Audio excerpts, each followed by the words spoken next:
آلت کوین ها رو برای شما میگم که میتونه رشدهای خوب داشته باشه. جایی که باید بریم بخریم براتون میگم. بازم برات میگم نخری ناق اینه که من بعد گفتم اینجا بری بخری شاید که الان بالا میره پس $15 میشه. خود ترامپ هم از ارز خریده. بازار وضعیتش خراب است و در سال 2025 ما کدام آلت کوین ها را باید نگهداری بکنیم و کدام ما را در مواقع خوب بخریم.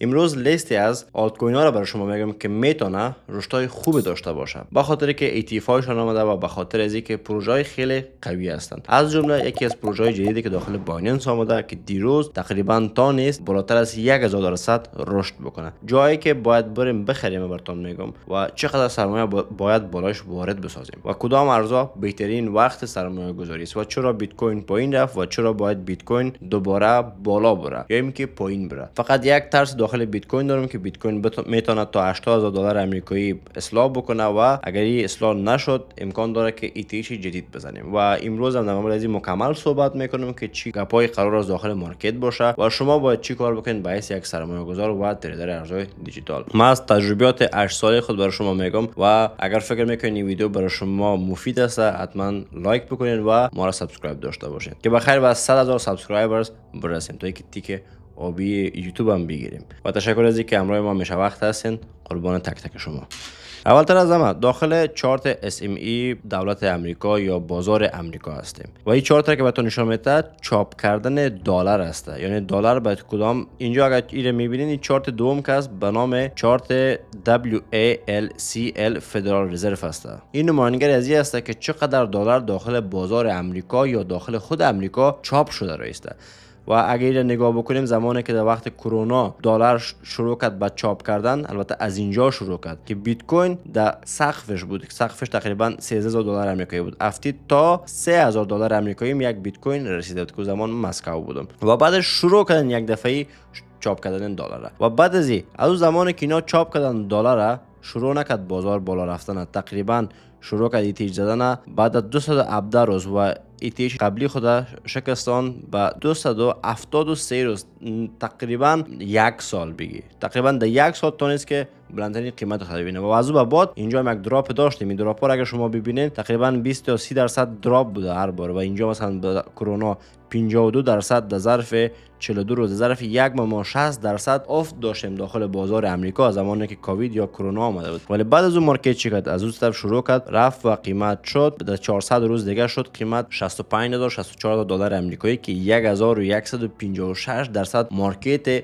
بیت کوین رشد کرد. و این معنی که اگر یک دفعه دو دفعه بازار منفی میشه، به این معنی نیست که همیشه وقت بازار منفی خواهد بود.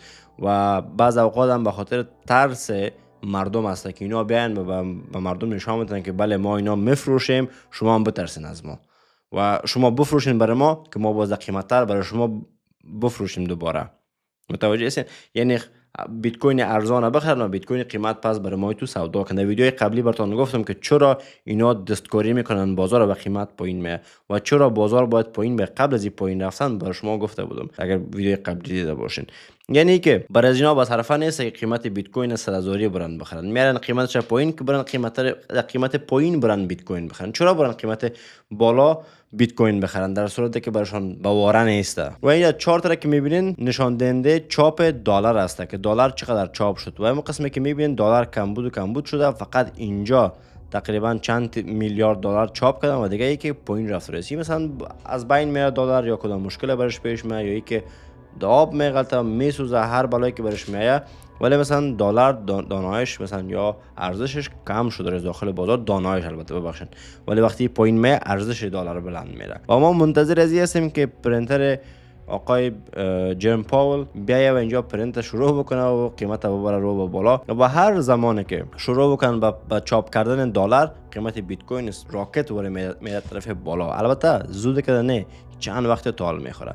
و در صورتی که دلار دانایش کم میشه و اما لیکویدیتی دلار داخل مارکت کم میشه ولی قیمت بیت کوین هی بالا و بالاتر میره. فقط یک جای چاپ کردن که اینجا بود که بازار یک دفعه یک پامپ چند درصد شد، پامپ تقریبا 50% ظرف یک ماه شد، فقط با یک چاپ کردن. و اینجا هم تا زمانی که چاپ کردن قیمت بالا میرفت و زمانی که شروع کردن به پایین رفتن اینجا یک کم ما داشتیم اصلاح که نمیتونیم بازار نزولی بگوییم. اینجا که به خاطر ژاپن رخ داد و اینجا به FTX بود و اینجا رئیس بایننس بود و بعضی مشکلات پیش آمد و حالا فعلا هم ما اینجا قرار داریم جایی که بازار میتونه واکنش نشان بده. دمو ترند لاین که قرار داریم روند سعودی تا بالا نشکستن رو پایین، فقط ترسیده کل مردم اینجا وقت زمانی که آماده کم پایین کلی فروخت ولی در ترند خود است، یعنی ترندش رو به صعود است. سقف کف بلندتر زده، سقف کف بلندتر به این مناسبت که روندش نزولی نیست و میتونه که قیمتش پس دوباره بالاتر از 110,000 دلار برسه. البته در آل تایم های گذشتهش 110,000 دلار آمریکایی بود در بازار BTC یک. اینجا شما میتونید BTC SME فیوچرز است و قیمتش از اینجا میتونه که بالا بره در صورتی که فشار فروش یا خبرهای بد نبه. خبرهای بد در بیت کوین چی بود؟ بریم ببینیمش. یکی از خبرهای بدی بود که ترامپ اگر دیده باشید در سوشال میدیا زیاد دیدین، اگر شما داخل بازارهای مالی باشین این حتما دیدین که ترامپ آمد گفت ما تعرفه بالای کانادا بالای مکزیکو نوشته میکنم، تعرفه 10% و 15% مثلا. حالا 10% بگیریم چی میکنه این کار؟ از مکزیکو مثلا فرض کنین که گندم وارد میشه، حالا گندم نه، حالا بیاین یک مثال ساده براتون بگم. این قلم اسپیشال بگوین است، از مکزیکو وارد میشه داخل امریکا و قیمت ازی است $100. دیگه $100 نمیشه باشه، میشه $110. چون تکس باید بده. کی تکس از این میته؟ مردم، کسی که میخواد بخره ایره و دولت میگه ایره نخر چون از مکزیکو آمده یا از کانادا آمده و تو 10% زیادتر مالیات میتی بابت ازی.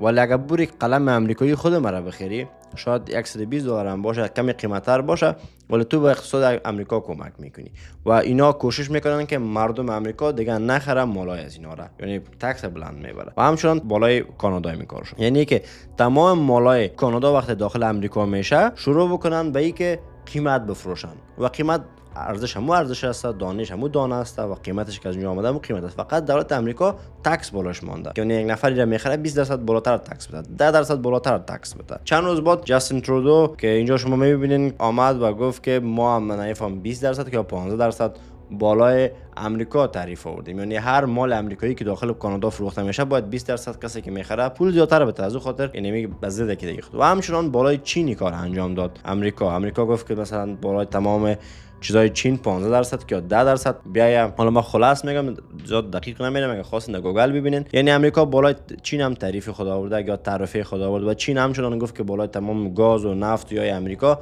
این قدر تعریف 20% مثلا. ولی فعلا بعدش تمامش آمد که پاوز است فعلا برای 30 روز دیگه، یعنی این کار نشده تا هنوز، تا 30 روز دیگه شاید این کار انجام شود. اگر بگم بله این کار شروع شد بازار میریزه، اگر بگن که نه ما جور آمدیم دیگه این کار نمیشه، قیمت بازار راکت وره پامپ بشه. و در این زمان ترامپ همچنان کارهای خیلی بزرگ در بخش کریپتو انجام داده رئیسه که یکی از اون کارها این است که یک تیمی که گفته بودم که براتون ساخته و تیم هی حمایت کرده و هی رشدش رو داره تا اینکه کریپتو رو زیادتر در پیاده سازی بسازه برای مردم و برای کسایی که داخل امریکا هستن. 4 ساعت پیش 3839.25 اتریوم که $10 میلیون میشه را بلک راک خریده. حالا بریم ببینیم که بلک راک چقدر ارز خریده چند روز پیش. بیت کوین ETF فلو US میلیون است. اگه شما در گوگل نوشته کنین این شکل همین چارت به شما نشون میده که اینجا 4 فوریه 249 میلیون خریده بوده بیت کوین و 5 فوریه 44 میلیون بلک راک خریده بوده و در ماه جنوری اگر ببینین تا اینجا فقط یک بار 28 میلیون سودا کرده که ولی خریدای 661 میلیون 344 میلیون یکس. یعنی به نظر من خیا احمق نیستن، 10 تریلیون 15 تریلیون دلار پیش خود دارن و بیان یک چیز احمقانه را برند وقت احمقانهش بره بخرن. از زمان فوریه سال 2024 که بلک راک خریدار رسید نمیخواد بفروشه. فعلا 40.773 میلیارد دلار بیت کوین داره، در حالی که طلا را در ظرف 20 سال 40 میلیارد خریده ولی بیت کوین در ظرف یک سال 40 میلیارد خریده. ببین که چقدر بولش گاویز بالایی است. ولی فکر نکنم که یک آدم احمق باشن یا که برن این کارا را بکنن. و همچنین اتریوم اگر بیایم میبینیم اتریوم در 4 فوریه 276 میلیون دلار خریده، بعدش 5 فوریه چیز نخریده و 6 فوریه 10.7 میلیون دلار اتریوم خریده که مجموعش 4.423 میلیارد دلار اتریوم داره فعلا. و این خبرایی هست که برای بازار خوب است، یعنی اینا خریدارای هستند و برای بازار یک اعتبار میبخشه. بیت کوین نمیبینیم، دانای بیت کوین داخل صرافی ها اینو اگر ببینیم یک واردی داشتیم که اینجا نشان میده که نقدر بیت کوین از او پیش بوده 2.15 2.14 بوده، یک دفعه شده 2.26 تقریبا 2 لک دانه بیت کوین داخل صرافی ها شده. 7 روز گذشته 65000 دانه بیت کوین وارد شده و در 24 ساعت هم 7000 دانه خارج شده که مجموعاً اگر ببینیم در 30 روز گذشته 30000 دانه و در 7 روز گذشته 47000 دانه بیت کوین داخل صرافی ها شده و در 24 ساعت گذشته مجموعاً 6091 دانه بیت کوین خارج شده. بعضی از ورودی‌ها که از به خاطر فروش می باشن، به خاطر که بفروشن داخل بازار 2 لک دانه بیت کوین 1 لک دانه بیت کوین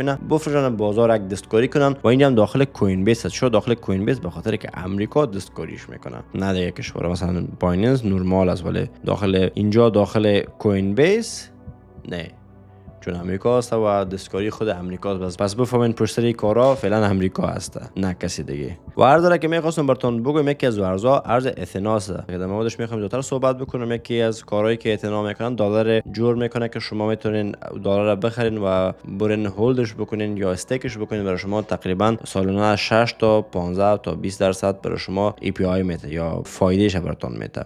مثلا که داخل بانک ببینین بانک برای شما 1% میده 10% براتون میده، بانک 5% میده 10% مثلا یا 6% یا 7% برای شما میده. و اکوسیستمش اگر ببینیم اکوسیستم بد نداره، USDE است، SUSD است، اینا است و این ارز است که ترامپ چند وقت پیش دولت‌های خود از این گذاشته بود و خریده بود. داخل همو بولد ماشین چه قسمی یک بخش داره که هم اتریوم خریداری است و هم اینا خریداری است، هم نمیفهم دیگه کدام ارز است، ولی من خودم دیدم که اونجا خریده بود. اینجا مثلا ببین سرچش بکنیم، اینجا بود که همون ارگانیزیشن یا World Liberty FI از طرف ترامپ که است اینقدر اینه را خریده بودن و این خبرهای دیگهش هم زیاد بود، ولی فعلا خبرهاش از کم شده و فعلا هم ارز ONDO را خریده. و اینجا اگر شما لیستش ببینیم World Liberty FI یا فایننس اگر بگیریمش که تقریبا 419 میلیون دلار اینجا کوین داره که اولش S به نام STE اتریوم است، ST اتریوم است با USDC است، TRX داره، لینک ایو است، اینه است، موو USDT اون دو که هم نو خریده اینه داره که 5.779 میلیون دلار اینه است که برابر با 4.48 میلیون دلار میشه که و ترامپ از ارز برای خود خریده داخل امی ورلد لیبرتی فینانس یا هر چیزی که است. و اگر دیفای لامم ما بریم ببینیم در مورد اینه را که سرچ بکنیم، اگر شما تی ویلش ببینید فعلا 6.046 بیلیون اینه فعلا لاک است که نمیتونه که یه ارز بالا بره و رشد سریع داشته باشه. و این ارز به نام برا USDC یا USDT شه میتونیم باز بکنیم که حجم بالا رو USDT فعلا داره. یه ارز تونه تا 15.5 داخل صرافی بایننس شوه. اگر بریم در بابت انفوش ببینیم که به نام برو چین است، یک چین است، آفیشیال وبسایتش اگر بریم ببینیم چک بکنیم برو چین کلیم آی دراپ برای ما آی دراپ باشه میته نمیته کلیم یور توکن گفته چک یور توکن eligibility or connect a wallet to claim کانکت میکنی والت تا اگر آی دراپ رایگان میخوایی نمیفهم که کار میته نمیته حتما برین خودتون چک بکنین و ببین اگر آی دراپ رایگان میته، چون فعلا قیمت یک دانه ازی 7.4 سنت است. اینجا اگر ببینیم مارکت کپش فعلا 805 میلیون است، نمبرش هم 84 نمبر است و ولیومش 2.92 میلیارد بوده که بد نیست و فعلا داخل مارکت 107 میلیون دانه از ارز وجود داره که مکملش 500 میلیون یعنی نیم میلیارد وجود داره و نظر به مارکت کپش این قدر است. اگر مثلا نمی کل ارزها آزاد شوه و مارکت کپش 3.75 میلیارد باشه و قیمتش دمی قیمت میمونه. در غیر صورت اگر مارکت کپش پایین بیه یا به می قیمت باشه و دانه تمامش آزاد شوه قیمتش نمیتونه که قیمت 7 دلار را برسانه خود و قیمتش از 7 دلار پایین میاد 1 دلار 2 دلار میشه. اگر اینا آزاد بکنن فکر نکنیم این کارا بکنن به خاطر که برشکست میشن و تمام چیزشون از بین میره و کارشون کامیونیتیشون هست مثل یک چینی دارن داخل نفهم داخل دیسکورد و داخل تلگرام و اینا کارهای خودن که داخل اکس که بریم اکس چه ببینیم فالوشون میکنم 997 لک نفری را فالو داشته. برو چین در مورد از زیادتر میخوایم یک چین هسته، چین هایی که مثلا بایننس چین داریم ما و BNB چین داریم، آربیتروم کارهایی مثل از اونها را انجام میده. چگونه باید را بخریم داخل صرافی بایننس شما میتونین بخرید. لینک صرافی بایننس در پایین ثبت نام بکنین، اعراض هویت بکنین که کدش در پایین مانده شما میتونین که برین و از استفاده بکنین، بخرینش، کدام قیمت ها بخرین. حالا برای شما میگم. اگر تا این فریم 15 دقیقه ببینیم، شما داخل تریدینگ ویو بازش بکنیم، شما قیمت میبینین که رشد از زمانی که لانچ شد تا فعلا رشد 1425 درصدی داشته. درست است. و افت اگر تو اینجا میرفتی میخرید اون وقت و افت تقریبا 55 درصدی داشته. قیمت اولش 15.400 بوده ولی رسیده به چند؟ به 6.85 هم رسیده بوده. حالا استراتژی تو در ارز چه قسم باید باشه؟ یک، زود خرید میکنین، زود فروش میکنین. دو، بازم برات تاکید میکنم پول را وارد نکنی که اگر از دست دادی جگرخون شوی یا کل پول زندگیت باشه. اینجا فقط پولای کم باید وارد بکنی. بازم برات تاکید میکنم که اگر بخری باز نمیفهم نقص بکنی باز به تو گفتی که من نگفتم برای دیگه. من فقط برات یاد میدم چه قسم از این بتونی فایده بگیری. مثلا در کف خود میرسه اولین جایی که تو میتونی برش، منطقه‌ای که عرضه و تقاضا ساده ترینش میتونی که اینجا برش بکشی. درست است؟ اینجا بکشی و بیای مثلا این مناطق تقاضایش برش بکشی. اگر اینجا بعد زمانی که این پین بار از تایید میخریدی و تا کف اینجا بالا میرفتی امروز چند درصد؟ 20% بر تو فایده میداد. اینجا را مثلا یک منطقه که پیش از اینکه رسم شوه یا به وجود بیاد اینجا را میتونی بکشی و بیای اینجا سودایش بکنی.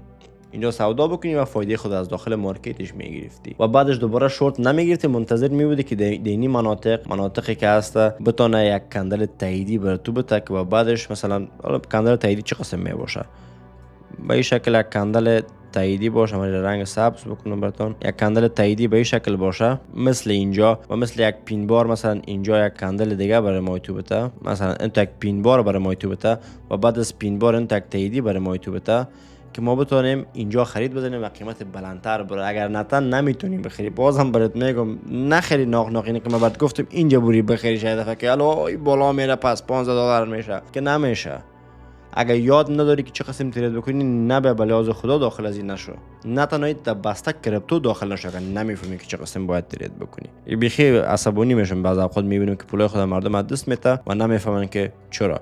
مثل از این اگه نمی کار را سرچپیش بکنی، اینجا کندل دیدین که مثلا به این اندازه شادو داشته با به اندازه شادو داره و دومیش هم ببین که به تایید کرده قیمت پایین میره. اگه اینجا هولد کرده بودی اینجا باید میفروختی چون بازار تقریبا تا فعلا 9% یا 10% پایین آمده و کار تویی باشه که مناطق عرضه و تقاضایش پیدا میکنی و اینجا خرید فروش 10 15 20% فایده میگیری از بازارش میبری. هولدش اگه میکنی در موردش برو، در مورد انفوش برو بخوان. اگر ارز خوب به نظرت میاد نمیاد وایت پیپرش حتما برو بخون که چه قسم کار میکنه، دیولپرایش کی است، کی ساخته شه و چینش یا اسکنش یا بلاک چینی که داره چه قسم یک بلاک چین سال خوشت نمیاد بعدش برو بخر. ولی اگر نویاد هستی بازم برات میگم بدون از بیت کوین ایتریوم دیگه ارز نخر اگر نمیفهمی که چی بکنی و همچنان تمام پول تا یک باره وارد ارزهای دیجیتال نکو. تنها بیت کوین بخیر وقتی نمیفهمی چی است. اگر $1000 داری $1000 تا یک دفعه داخل مارکت نکو، نقص میکنی.